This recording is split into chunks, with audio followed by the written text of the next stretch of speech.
एक बार फिर दुर्ग जिले में बड़ी दुर्घटना हुई है। आपको बता देते हैं कि भिलाई में चंद्रा मौर्य के पास नाले में जो है एक शव मिला था, बोरी के अंदर एक महिला का।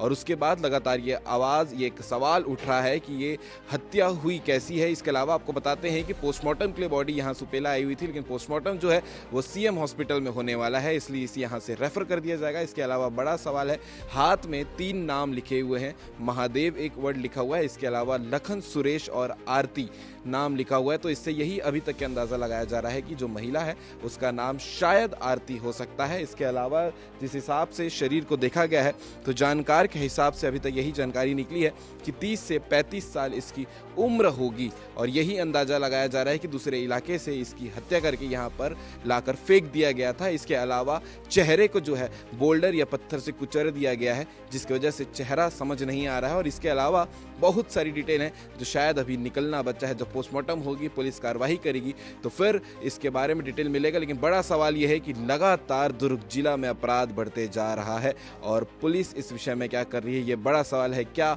पब्लिक या फिर जनता के अंदर पुलिस का डर नहीं है जो इस प्रकार के अपराध कर रहे हैं। अभी ये एक बड़ी घटना हुई है जो दुर्ग जिला के भिलाई में ये निकल कर सामने आई है। अपडेट आपको लगातार सीजी भास्कर के चैनल में देखने को मिलता रहेगा।